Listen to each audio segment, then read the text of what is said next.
नमस्कार दोस्तों, मैं राकेश सेवला आप सभी का हमारे YouTube channel Shri Ram online classes में आप सभी का हार्दिक अभिनंदन करता हूं।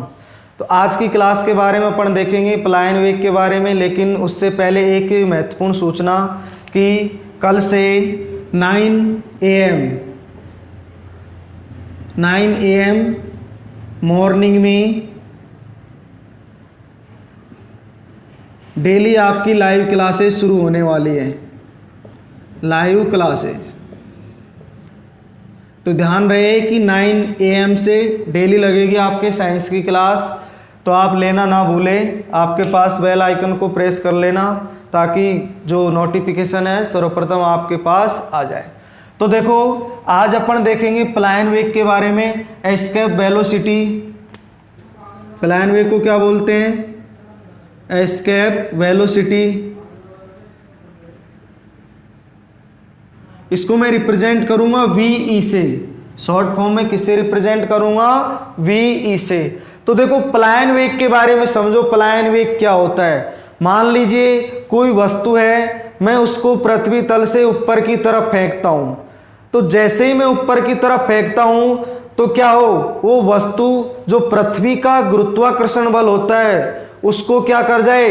पार कर जाए और दोबारा पृथ्वी पर ना आए। तो अपन ने जिस वेग से उस वस्तु को ऊपर फेंका था, जिससे पृथ्वी का गुरुत्वाकर्षण को पार कर चुकी थी वो वस्तु, उसी वेग को अपन क्या बोलते हैं? पलायन वेग कहते हैं। दोबारा देख लीजिए कि वह न्यूनतम वेग जिस पर अपन किसी वस्तु को यदि फेंकें और वो पृथ्वी के गुरुत्वाकर्षण को क्या कर जाए? पार कर जाए, तो उस वेग को क्या बोलते हैं अपन? पलायन वेग। और पलायन वेग को रिप्रेजेंट करते हैं VE से। तो देखो, पलायन वेग के फॉर्मूले के बारे में पूछा जाता है आपसे। पलायन वेग VE बराबर √2gm/r, ये होता है पलायन वेग का फॉर्मूला। तो VE, यहां पर VE क्या होता है? वेयर VE पलायन वेग। M क्या है? मास, द्रव्यमान। कैपिटल G क्या है? सार्वत्रिक गुरुत्वीय नियतांक। सार्वत्रिक गुरुत्वीय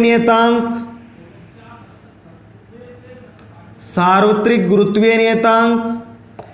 और R क्या है? रेडियस, त्रिज्या, पृथ्वी की त्रिज्या या दूरी। तो ये हो गया पलायन वेग का फॉर्मूला जो आपसे एग्जाम में डायरेक्टली पूछा जाता है। लेकिन इसी को देखो अपन एक फॉर्म में और बना सकते हैं। इसी को कैसे देखना, वो भी डायरेक्टली आपसे पूछा जाता है एग्जाम में। पलायन वेग VE बराबर √2gm/r। मैं क्या करता हूं कि इसको R से गुणा कर देता हूं और R से ही भाग लगा देता हूं। तो ध्यान से समझना क्या हो जाएगा, ये क्या कंडीशन बन जाएगी? ये कंडीशन बन जाएगी 2mr/r²। क्या बन जाएगी? 2m/g और रह गया g/r²। तो देखो, इसको मैं कैसे लिख सकता हूं? पलायन वेग VE बराबर √2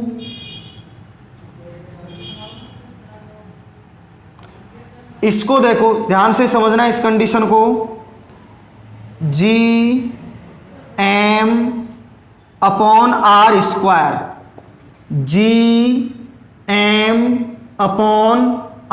ये बराबर क्या होता है? स्मॉल g होता है। तो देखो, gm और r² की जगह मैं क्या चिपका दूं? स्मॉल g चिपका देता हूं। तो क्या हो जाएगा? 2gr। तो दूसरा फॉर्मूला आपके पास बन गया एस्केप वेलोसिटी का, पलायन वेग का, √2gr।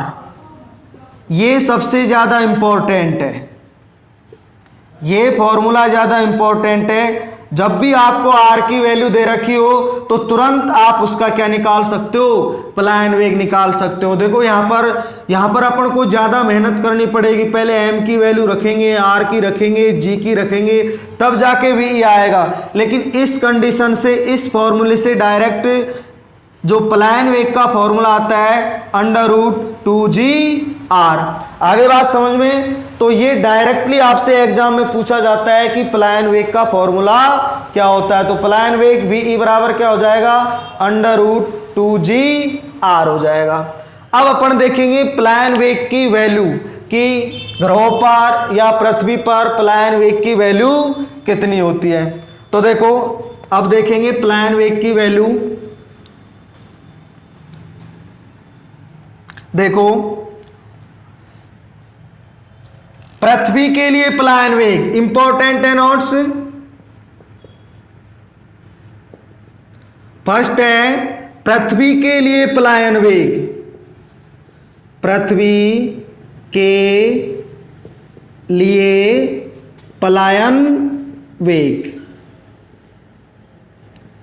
तो देखो पृथ्वी के लिए पलायन वेग कितना होगा, 11.2 किलोमीटर प्रति सेकंड। इसका मतलब क्या हुआ, पृथ्वी के लिए पलायन वेग का मतलब क्या हुआ, जब अपन कोई वस्तु को यदि 11.2 किलोमीटर प्रति सेकंड की गति से भेजेंगे ऊपर की तरफ, तो वो वस्तु पृथ्वी के गुरुत्वाकर्षण को क्या कर जाएगी, पार कर जाएगी। तो पृथ्वी के लिए पलायन वेग हो गया 11.2 किलोमीटर प्रति सेकंड। डायरेक्टली पूछा गया एग्जाम में क्वेश्चन है आपसे।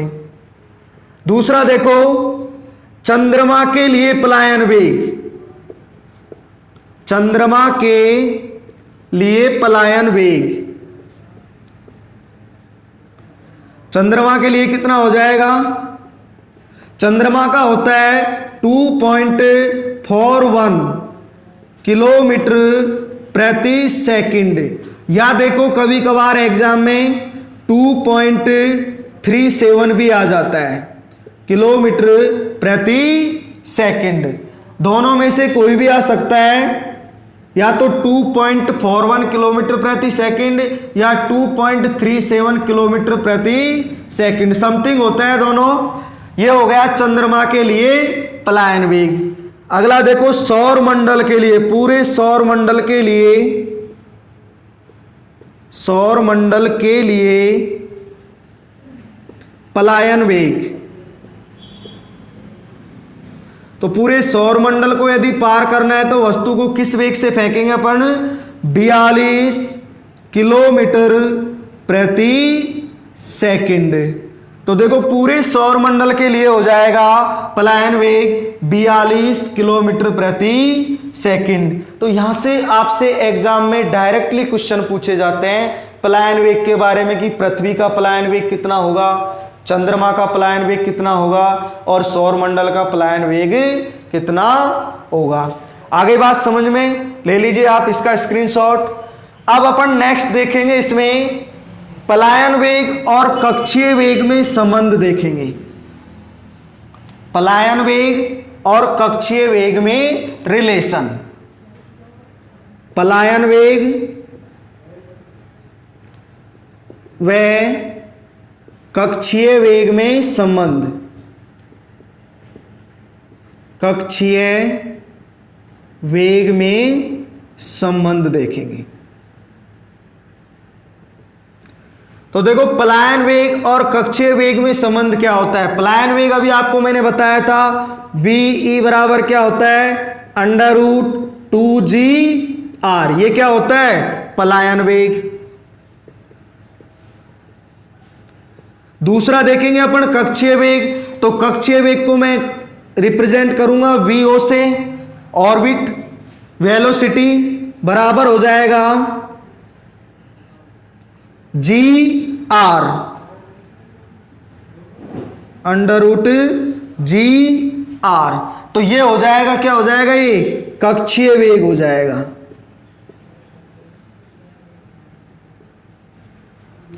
अब देखो ध्यान से समझना, अपने पास पलायन वेग की वैल्यू है √2gr और कक्षीय वेग आ गया √gr। तो यहां से √gr की वैल्यू यहां पे चिपका दीजिए आप। तो देखो ve बराबर आ जाएगा √2 पहले से ही है और √gr की जगह क्या हो जाएगा v0 हो जाएगा। तो √v0 सॉरी √ में ये नहीं आएगा √2v0। तो देखो पलायन वेग और कक्षीय वेग में रिलेशन आ गया है कि जो पलायन वेग होता है वो कक्षीय वेग का कितना होता है √2 गुना होता है, या इसमें रेशियो भी देख सकते हैं अपन ve रेशियो v0 बराबर का √2/1। तो कक्षीय वेग या पलायन वेग, या आपसे पूछ सकता है पलायन वेग और कक्षीय वेग का रेशियो कितना होता है √2:1 होता है। या आप इसको ऐसे बोल सकते हो, ऐसे लिख सकते हो पलायन वेग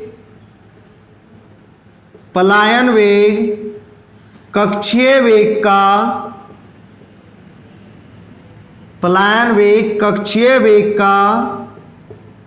√2 गुना होता है। डायरेक्टली एग्जाम में पूछा गया क्वेश्चन है आपसे कि जो पलायन वेग होता है वो कक्षीय वेग का √2 गुना होता है। देख लीजिए पलायन वेग ve हो गया और v0 हो गया कक्षीय वेग, कितना गुना हो गया √2 गुना हो गया। इसका मतलब ये हुआ कि जब भी अपन कक्षीय वेग को √2 गुणा कर देंगे, कक्षीय वेग को √2 गुणा कर देंगे तो वो वस्तु उस कक्षा से बाहर चली जाएगी। इसका मतलब यह है कि उस कक्षा के गुरुत्वाकर्षण को पार कर जाएगी, इसका मतलब। तो ve और v0 में रेशियो आ गया √2:1। आगे बात समझ में? तो देख लीजिए डायरेक्टली आपसे इसका फॉर्मूला पूछा जाता है ve और v0 में संबंध के बारे में। आप इसका स्क्रीनशॉट ले सकते हो। तो आई होप आपको आज पलायन वेग और पलायन वेग कक्षीय वेग में रिलेशन समझ में आया होगा। तो ध्यान रखिए कि अपनी जो नेक्स्ट क्लासेज हैं मॉर्निंग में डेली लाइव क्लासेज चलेंगी साइंस की 9 AM से। तो दोस्तों आज के लिए इतना ही। जय हिंद, जय भारत।